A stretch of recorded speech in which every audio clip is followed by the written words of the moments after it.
Welcome to Sales Talk for CEOs. I'm glad you're here.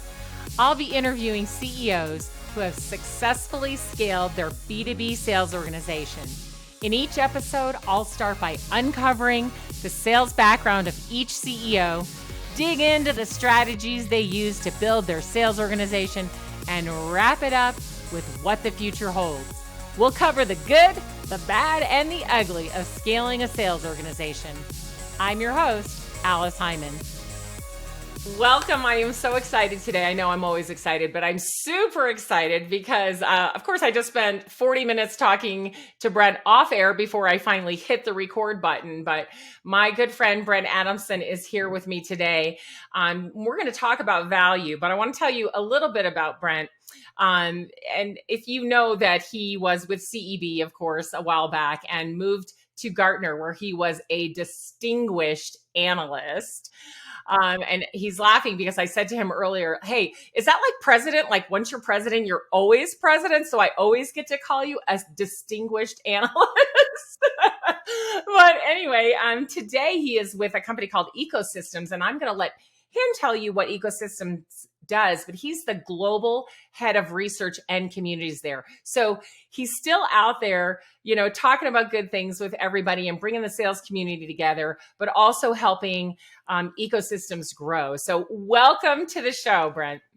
Thanks, Alice. It's good to be here. But the distinguished, so I keep this floating above my head right here, which is the state of Nebraska where I'm born and raised. I'm corn-fed, so there's nothing distinguished about any of us from Nebraska. Warren Buffett would tell you the same thing. So not that I know because I've never met him, but anyway, it's good to be with you. And there's a ton to talk about. A ton to talk about, as always. But just start off by telling us a little bit about what Ecosystems does. And then we're just going to jump into our, talking about value, because you and I have a lot to talk about. Yeah, absolutely. So Ecosystems, the website is ecosystems.us. It's a SaaS company because everything's a SaaS company today. Right. And we have built and offer a platform for companies to use with their customers collaboratively to sit down, virtually or figuratively or literally, to sit down and figure out, all right, what are you trying to accomplish, and what are we trying to accomplish together, and then what are the dimensions of value along which we can measure those objectives and track them over time. There's a lot of robustness to the platform and how you build all out, but that at the basic level, it's how can we ensure that we are collaboratively defining the dimensions of value for this relationship, and then making sure that we make good on that promise together over time, which is a very powerful way to build a relationship from start to finish. And ultimately, hopefully there's not from start to finish, from start to expansion, maybe is a better way to put it. Start to expansion is much better, I think, really, because that's what it is. Because it's new customers when you're first starting a relationship, being really transparent, working together, guiding, all the things, of course, that the Gartner research and other research tells us. And then maintaining those relationships in a very open forum and expanding them. I think it's absolutely there. And of course, we know that the value has to carry over this entire journey that customers 100%. take. Yeah. So let's jump right into value. And that we have CEOs and those who support CEOs listening to us. And it's important today to talk to CEOs about sales in a different way than we had in the past. And, I've been on this train for a while and, moving forward, because CEOs need to understand sales now today differently than ever in the past. They need to understand their role in sales maybe a bit differently than they had in the past. A lot of times it was like, oh, now I have a CRO, I'm done with sales, or now I have a VP of sales, I don't have to do that anymore. But not true. And because the buyer journey has changed so much and there's so many buyers, every team in the company, what used to be silo, marketing, sales, customer success, operations, finance, all now have to be orchestrated in a different way to be customer focused. So in terms of value, let's talk about that and what CEOs need to understand about value that they may not. Well, I think particularly at the CEO level, and especially the founder CEOs, which I know is not everyone that you work with, but either way, whether you're a founder or not, I think there's a strong predilection. There's a strong tendency among CEOs. In fact, there's a strong tendency among all of us as senior executives when we think about value to think about what is the value of our solution? What is the value of Right. our product? What is the value of working with us? What is the total value, the lifetime value that we can provide to your company? And so the point of all that being, and it's just natural, right? But Hmm. ultimately, I think misguided might be a little unfair, but it's ineffective and limited. But there's this natural tendency for us when thinking about value to think about it introspectively. So we start with us rather than starting with Right. the customer, right? And I know that this almost sounds like a platitude, but it's just such a common thing to do that we don't even realize we're doing it. So I'm No, not interacting at with the all. I customer, mean, and we think yeah, about, oh, what's the lifetime value of this customer? What right, value, value of what we're selling to them? What is the value right. to them versus, yeah, So let's flip it. So I'm going to put one other concept on the table, which I know will resonate with you. You've talked about in the past, and then we can kind of show how those two work together. Because when I'm talking to CEOs these days, and even when I was still at Gartner, over the last couple of years, the thing that became very, very clear in all of our research in sales and marketing and success at Gartner, and it continues today, yeah, is that the number one thing we can and need to solve for in B2B commerce today is essentially customers' confidence in their own ability to make complex decisions on behalf of their company. So I right. tell CEOs all the time, so we need to run everything through the confidence lens. Now we can, so with that, because why is because decision making turns out to be really complex. So there's three forces eroding decision confidence. One is decision complexity. It's just really hard for customers inside their own organizations to reach decisions and therefore purchase decisions. Hmm. So decision complexity. One is information overload. There's just so much high quality information out there that just customers are overwhelmed with. You're telling me to zig, they're telling me to zag. You've got data, they've got data, or you're all saying really smart stuff, and you've all got a white paper, and I've read them all, and I'm just Yeah. confused at a higher level. So but it's okay because as a CEO, we're a thought leader in our industry. Yeah, so are three other companies. We're all thought leaders. I call it the smartness arms race. And so the only one to lose there is your customer just is confused, right? They don't know what to do. So there's decision complexity, information overload. And the third one is this idea of what I call value opacity. And I'd put a Mhm. better word against it because it sounds pretty fancy, but I'm not smart enough to think of a simpler word for opacity. But it's just like we're unclear on value. And so if you think about it, when we think about confidence, generally we're solving for our customers or our prospective customers confident in Yeah. us. Are they confident in our capabilities? Are they confident in our product? Are they confident in our people to execute? Confident in our brand and our sales? And what we find and what I find over and over again is that the crisis of confidence we're facing today is not that customers aren't confident in you. They're not confident in themselves and their ability to Right. make these decisions on behalf of their company. And when you bring it back to value, this is where actually it starts to get really interesting. So again, we talk about the value of our product, the value of our Hmm. solution, the value of working with us. But if you're going to go on a true value journey with a customer, the first thing you got to help your customers do is just figure out, are they confident that they're even thinking about the right thing in the first place, right? Are they, but Right. before we talk about like, hey, look how much money my solution can save you by Right. installing this, do they even see the value of trying to of addressing the problem that your solution addresses, right? So you have to go way the value discussion has to start significantly Yeah. farther upstream than your Right. capability. Right. Well, and Brent, I think that most sellers today, most selling teams are not thinking about confidence at all. Yeah, And they have to start thinking about the sale in a different way because we're still selling very transactional. At least that's what I'm yeah, seeing. Even though we think we're yeah, doing a collaborative sale and we're being, more consultative and we're working with these big teams and all of that, we're still taking steps to move them towards purchasing versus discussing the bigger picture and how this project fits into the bigger picture, discussing the impacts that will happen internally, discussing how each individual person is going to be impacted and how their team is going to be impacted. There's so many things that we're missing because we're not digging deep enough because we're still, even though it's not transactional, but it is very transactionally led selling still. And yeah, I think that sellers aren't even trained to think about things like this. But one of the things that I'm hearing people say a lot is, oh, when all else is seemingly equal to your customers, they can't differentiate you from the others. yeah, How you sell matters. But I don't think 100%. anybody knows what that means. How you sell matters. What does that mean?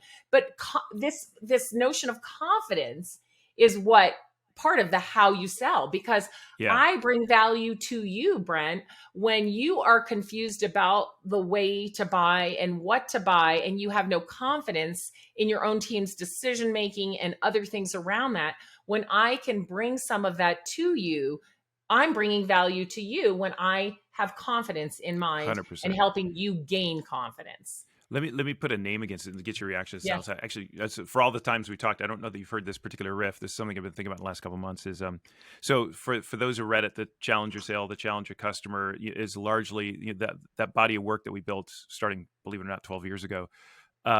Was largely based on this idea of frame breaking. So you map a customer's mental model of how they think their business works, and you find places to displace or disrupt that model, to break that frame and show them a better, different way to think about their business. I still stand by that, by the way. I think it's still right, but I think there's diminishing returns on it insofar as everyone, I don't know, that's overstated, but other companies are engaged in similar types of approaches, particularly around thought leadership, even if you've never read the Challenger work.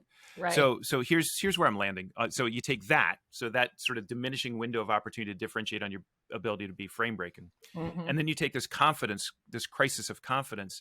And so if I put a bumper sticker around, that's what I've done for years. I'm the bumper sticker guy. It's like, how do I take little, like little snippets of phrases in memorable ways and put around big ideas? And here's the bumper sticker on this: is I think there's an opportunity for us today as sellers and sales organizations and commercial engines to move from a frame breaking posture to move closer to what I would call a frame making posture. So from frame breaking to frame making, right? And what I mean by that is where customers really struggle around decisions around information, around value, is I just need a framework. I need some sort of way to organize. When I think about let's say I'm buying your solution, and it's a complex solution, maybe it's multi-million dollars, and it's like, oh bleep, how do I even do that in my company? Who do I need to get involved? And they're going to say no. And what's illegal to get? And now I've got the regulatory and the CISO, and your head kind of explodes. It's like, it's almost like a travel agent. Remember, travel agents went out of business because I could do it all online, and all of a sudden I tried to do it online and found out I was overwhelmed, and I realized, you know what I need? I need a travel agent, right? So the profession disappeared and then came back. It's just, and so around decision complexity, I think that's one way you can play the role of frame making is to put a framework around buying, right? So to help your customers think about, coach them through. I know it sounds crazy, but actually coach them through their own internal purchase process. So you might think it's their company, they should know how to buy, and I guarantee you they don't. They do not. Right? And when things go off the rails, they always call you with a conversation that starts with the phrase, "It turns out that." And in sales, whenever a conversation starts with the phrase, "It turns out that," bad things happen. It's like dating when someone says we need to talk. Nothing good happens after that, right? So it turns out that legal wanted to take a look at the contract and they've got some questions. It turns out that there's some regulatory concerns about how this is going to be rolled out in Europe that we didn't anticipate. And more, I think 9 times, if not 10 times out of 10, Alice, when your customer says the phrase, "It turns out that," it's not just that bad things happen, it's that they're legitimately surprised. They didn't see this coming. And they're overwhelmed and frustrated because even if they didn't want to buy your solution per se, they wanted to make progress against solving a problem. And now they're bleeping stuck and they're really frustrated. So what if you were the company that helped them anticipate that obstacle, helped them avoid it to begin with? What if you took them by the hand and guided them through a decision-making process, gave them a heads up? By the way, we found the phrase I use all the time, I have for 20 years, in working with other customers like you. One of the things we found is because now I'm not the teller or the expert. I'm just a broker of you information. And I so copacetic on this because that's what I always say. Well, in working with others like you, we found. Right. And exactly. It's true because that's what I bring to the table. It's literally the value you provide. I work with people like you.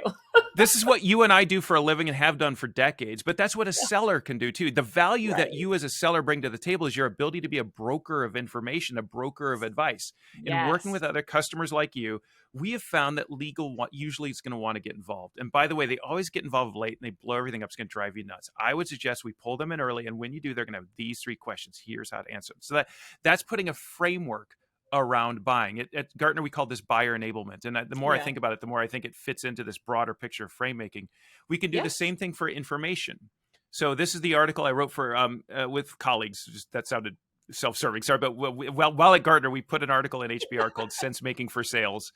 And it's a really powerful idea around same principle applied to information, which is boy, there's a lot of information out there from us, from competitors, from third parties, Yeah. from analyst organizations. Let me see if I can just help you make sense out of it. Let me give you a framework to prioritize it, to analyze it. Three Hmm. questions you should ask as you consume this information to figure out what's right for you. So my job is not to tell you what to do. It's just to chalk the field so you can come to your own Right. conclusions. Because if I'm Right. solving for your confidence, you have to decide, right?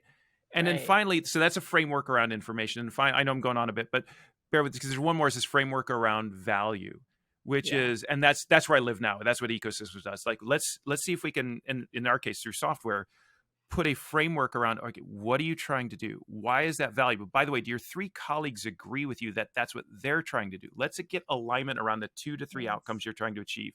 Now let's get alignment around what are the KPIs that we're going to track to determine whether or not we're making progress against those outcomes. So what are you trying to Yeah. do? How you so what are you trying to do, and how will you know when you get there? So let's put in the metrics. Let's set some targets. Now let's build a timeline. This happens inside the ecosystems Right. platform so that we can track it over time. So what I'm doing there is putting a framework around value. I got one last thought, because this epiphany I literally had falling asleep last night. I think there's one more dimension, and it's implementation. So I Yeah. think helping your customers put a framework around implementation. How long is this going to take? Who should be Yeah. involved? Where is this going to go wrong?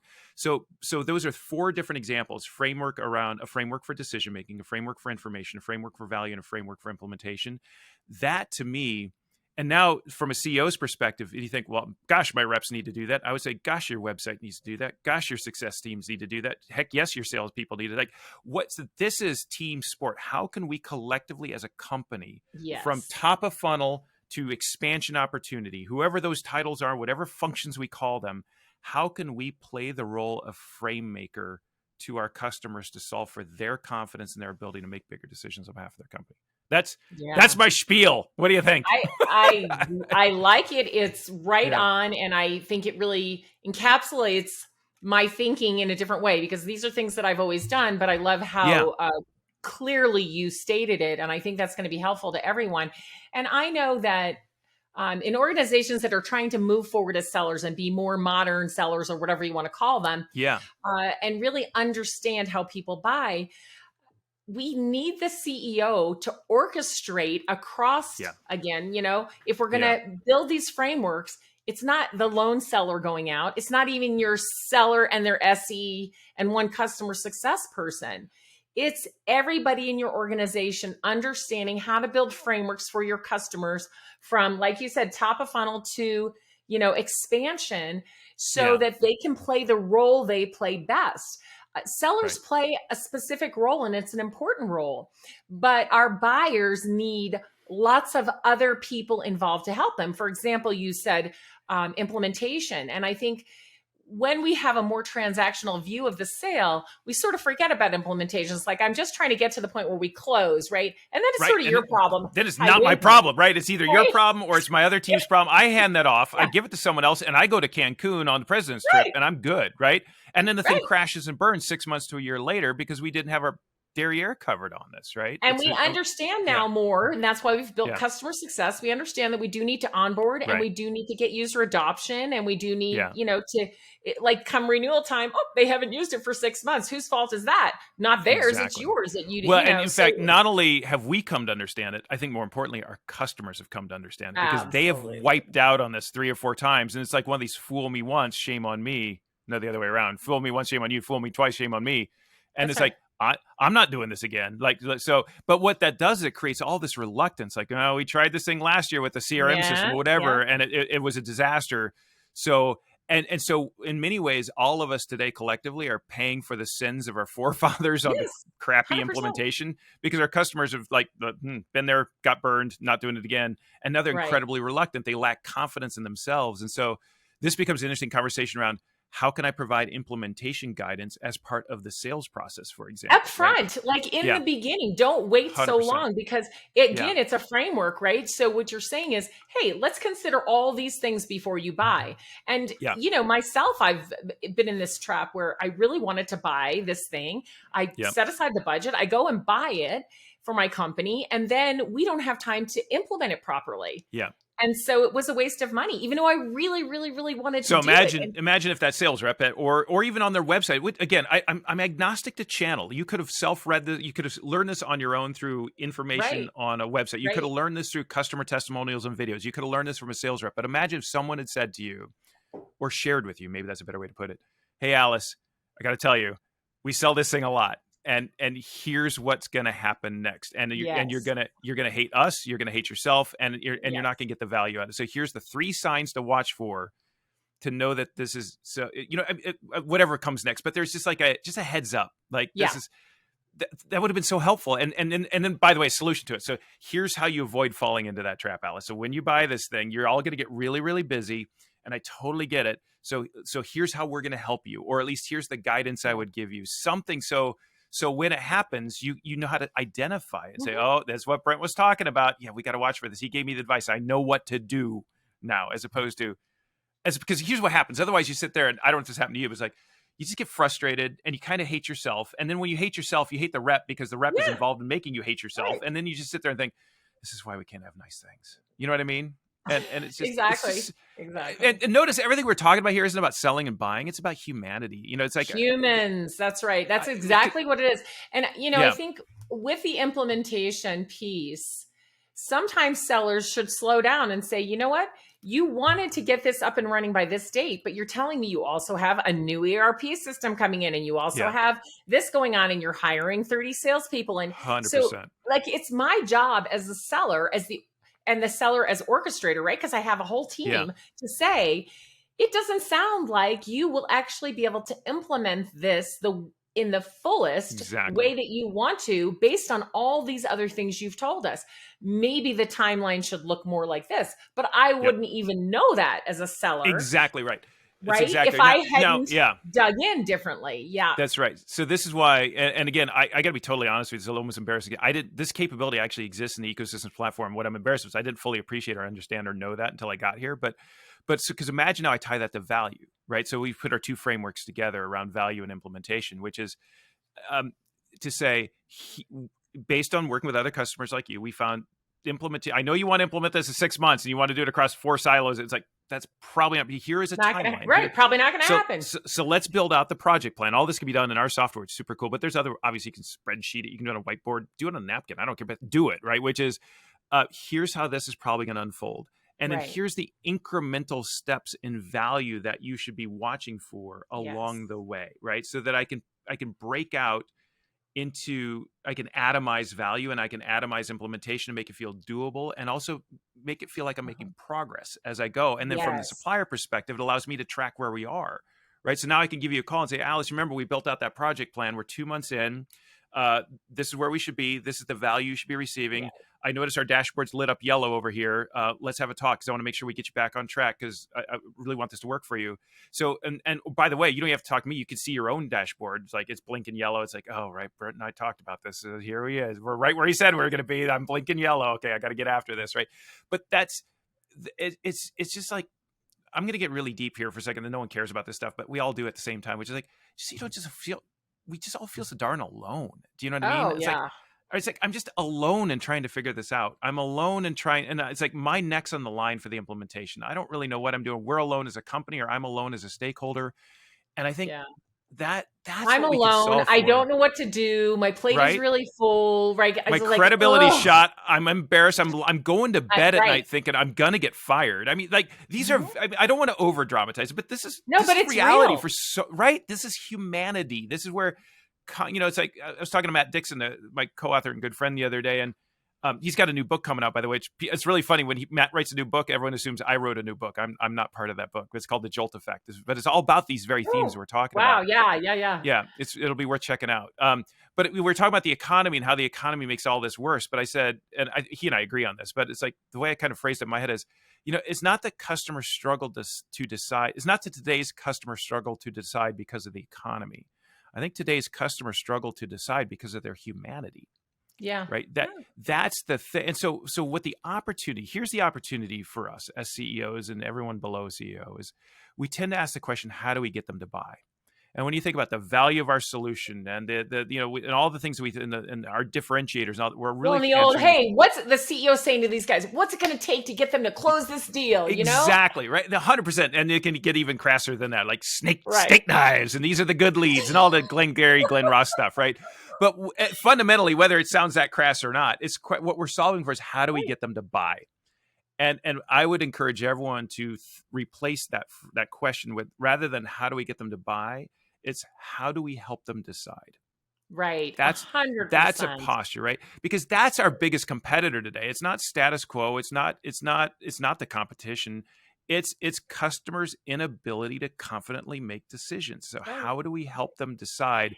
And even if you help them decide to go with someone else, you're just making more decisions happen. I think the thing we need to solve for today is just how do we get more people making more decisions, just to grow the freaking so pie it's not of no commerce. decision, status quo. Exactly. And the problem is, though, of course, you and I have talked about this before. We don't teach salespeople to decision-making skills, consensus building skills, things they need today. They need to learn how to orchestrate. They need to learn how to bring people to consensus, and they need to learn how to lead a decision.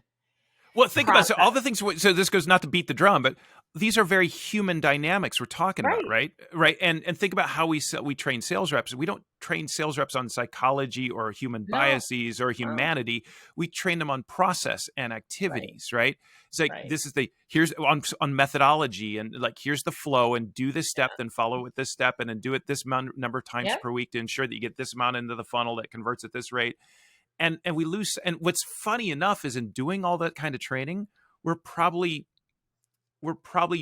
diminishing the very humanity that most of those sales rep professionals come to the table with. We're actually turning the dial down on a set of tools that they already naturally have, rather than amplifying that humanity.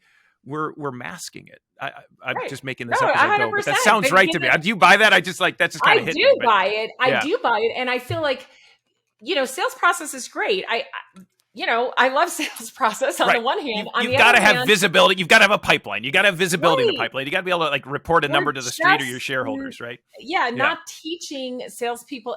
We're not equiping them with the right tools. So if you're a CEO listening to this right now, a CRO or anybody who's impacting sellers and all those who enable those to sell, think about what training you're giving them and what you're asking them to do. You're asking them 100%. To follow a process. What I love about process is it allows us to each be a human inside of it. We can follow it and be a human and help people make decisions and help build these frameworks and build consensus and do all of those things. And I think that as a CEO, you need to look out over your sales team, which is not just sellers, really. When we say that, it's your whole go-to-market team, because again, from top of funnel, that might be your website. It might be your social media. It could be anything, any way that people are finding you.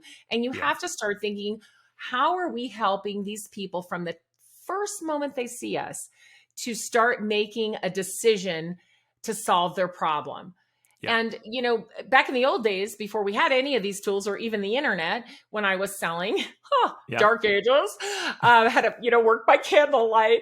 But I always would do two things with my customers. One is I would do what we call a mutual action plan now. I don't even know if I called it anything. I'm like, hey, let's just map out what this looks like. You want this by this date, and you want it to work like this. So let's write down all the steps that are going to happen.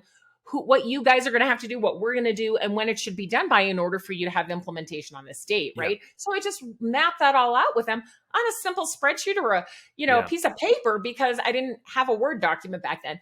And the ecosystems platform, shameless plug, right?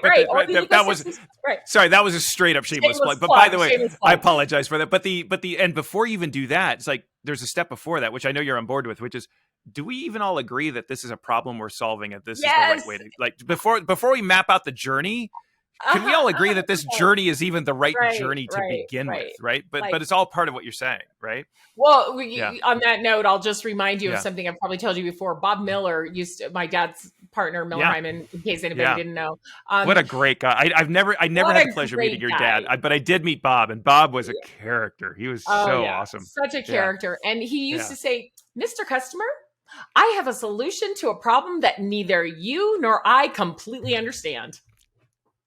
Right? I love it. But that's what we do, isn't it? Yeah. Isn't that what we Well, I do? We tell you, say, so hey, I'm here's the so solution. Like, I'm let's I'm dig working with in. I don't know if you know Carla Johnson. Does that name ring a bell to you? Maybe not. Yes. So Carla's written a book called Rethink Innovation, and she's an innovation expert. Mm, She comes out of marketing mm, practice, but this is like stealth mode type stuff. But she and I have been working on some really interesting ideas around how do we apply ideas of innovation to sales specifically. And I think that's where the really interesting things lie, is around this idea of like, I as a seller come to you as a customer and say, I've got some information. I've got chocolate. You've got peanut butter. I've got information perspectives. Working with other customers. You've got problems. You've got an understanding. You've got desire. The things you're trying to do. And when we put those two things together, it's not like it's an obvious like, oh, this piece of my solution fits that piece, but rather right. it's like, why don't we put this stuff together and see what we can come up with that might actually solve a problem in a way that neither of us can fully understand right Right. now. That's Right. that's where you're adding real value, I think. That is, oh Yeah. gosh, absolutely. But I think that, talking about the problem and thoroughly Yeah. understanding it with all of the people who have it is step one. Yeah. Then when you say, yes, there are some solutions out there, ours is one of them. Yeah. Let's map what it would take to work towards that solution, because you're Yeah. probably not take these same steps whether you buy it from me or buy it from your competitor. But Exactly. because I've been taught how to guide you through decision making, Yep. I'm adding value in a way that maybe the Exactly. competitor isn't. And then That's right. I used to always do this pros and cons sheet. And, what we used to have, big chart pads before they had the sticky ones for the wall, but we still had big chart pads and we'd write on them. Yeah. And I would draw like a T chart with like, okay, do what you're doing now, Mm-hmm. buy from us, buy Mm-hmm. from the competitor, or build a new in-house solution, or whatever they had told me they were Yeah. thinking about doing. Yeah. And then I'd say, those are great. Let's walk through each one of them. What are the Yeah. pros and cons of each? Totally neutral. Now, I Yeah. know we don't teach sellers how to do this, and it would be really hard for them to do it probably because it's hard But for some them to do. remain neutral. But So some do. And yeah. if you can do that in conjunction with, okay, so thoroughly understand the problem, look at Yeah. all the potential solutions and see what the pros and cons are, and map out all the steps and or as you call them, the frameworks. Like, okay, Yeah. we're going to have to build this framework, and then we're going to have to Yeah. build this framework, and don't forget this framework, and don't forget implementation, because if we Yeah. bring implementation back to the front, we may decide that the close date is completely different 100%. based on when you're going to be able to implement. And everybody's screaming about close dates, right? They can't forecast because they don't have good close dates. And my famous saying, as I have a few of those as well as you do, is close dates come from customers, not quotas. Yeah, you're right. So And you got to work with the customer on the close date. You can't just come up with that on your own. And if you That's don't do this 100%. kind of mapping, how are you going to come up with the real close date? Can I tweak your phrase? Because I just love Yeah, it. yeah, So go. what if we were to say close dates come from confidence? Right. Oh gosh, let's right. let's You both see what I'm tweet saying? that today. Let's both tweet that today. Or let's put them together even better. So close dates come from customer confidence, right? That's Yes. right. Because so I'm just it is not just because your customers lacking confidence. It will still it won't even come Right. from them either, right? It comes from confident customers. Close dates come from Right. confident customers. There's our bumper sticker. That's it. That's our bump. Okay, Yeah. tweet that. I'm going to tweet that, and we're going to tag each other. Yeah. All right, I got to let you got- get to your next Okay. meeting. Go ahead. Yeah. I don't want. Well, I don't want I was going to sum it. I was going to sum it all Yeah. up with just something because it's a real life story and it's one I can share publicly. It's in the sense making article that is in HBR. Okay. It's from a guy named Brian Smith. Brian Smith is a company called Expedient, which is a cloud computing company. So these guys go up every day head to head with the big guys, Yeah. right? Brian he was the head of sales, still is, but he's also the chief strategy officer. But I've done his sales kickoffs back in the travel days and remember in the prior, Remember that? in the before times. And I have heard Brian say when we were working with a sense making idea, I've literally heard him say in his way, he captured so nicely what you're talking about. He said, he told his entire sales team, it's our job to help our customers make the best decision that they can in as little time as possible. He said, that's what we do. It's like, that's our mission. And he meant it as like, that's our mission. That's our DNA. We are the team that goes out, and this is how you compete against the big guys, right? It's like, we're known as the company that helps you make the best decision that you can, even if it's for the competition, but we just want to be the team that helps you. And by the way, let's not forget this is sales. So we want to do that in as little time as possible, because if we're going to lose, we want to lose early so we can move on to better opportunities. But I think that's just a really nice way of taking the best of selling and the best of buying and put them together. And it just feels like a good recap of that's what frame making can sound like. And when you get it, and this has to come from someone like Brian, it has to come from a CEO, right? And if you were to Right. tell me, Alice, my best salespeople are doing this already, I'd give that to you 10 days out of 10, right? So yes, your best people. That's why they're your best people. That's How do you right. scale this? How do you get your organization operating? How do you do this on your website? How do you do this through your channel partner organization? That has to come from a CEO. That kind of vision that's top of the house. That vision does have to come from the CEO. And there's so many Yeah. different roles that the CEO can play now Yeah. today and should play to make all of this value happen, right? And Yeah. it's funny that you said that about, what was his name? His name's Brian with a Y, Brian Smith. Brian with a Y. Because I Yeah. always say to my clients, our job as sellers is to help our customers make the best decision humanly possible, and that may not include us. Exactly. Yeah. Like, I love Brian's if and then it was like, just if it's not us, could you make it speed it up a little bit? and speed it up. But see, I love the Right. speed Yeah. it up part because we do need to do that for them and for us, right? They don't have the Exactly. time. We don't have the time. Everybody's plate is full. You got it. Let's keep it moving. Like either it's us or Yeah. it's not. Let's go, Yeah. and these value maps are going to help us. And, again, it's just something that a lot of us have been doing for a long time, but now we're putting it all together in a bit of a different way. And I 100%. just love that. I love that. Cool. Well, as usual, I could go on for hours talking with you, but for the CEOs out there listening, I'm going to put some resources in the show notes that Brent. Did you mention that paper that you wrote? I did. But so one of the first things I did as a researcher when I got to ecosystems is develop essentially a blueprint. You could think of it as like a maturity model. But if we're going to take our organization on a journey of building out what I would call a commercial operating system. And what I mean by this, from marketing all the way down to expansion, and just take that entire operating system and build it around value, infuse it with value. What would that look like? What would the basic level look like? What would the world-class advanced level look like? I call that wait for it, you're going to hate this because it's such a wonky researcher name, but I can't help myself. I call it a blueprint for a world-class value-based commercial operating system. It's one of the worst names I've ever given anything, but it's accurate. But I'll send it over to you. You can put it in the show notes because I think it's a great sort of discussion tool for prioritizing, for analyzing, for benchmarking, figuring out what are we going to do to essentially move towards an organization that does what you and I are talking about.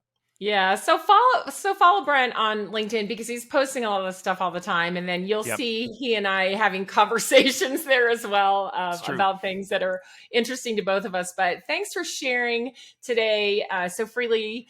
I really appreciate it. 100%. All this talk about value, I think, is just so important. So we'll probably have to continue this conversation. I'll have you on the show again in a couple of months. But awesome. Thanks again. All right. Cheers. Thanks for tuning in to Sales Talk for CEOs. You can find me at alicehyman.com. Be sure and connect with me on LinkedIn and let me know that you heard the show. If you found value in today's episode, please subscribe, write a review, and share the show with another CEO.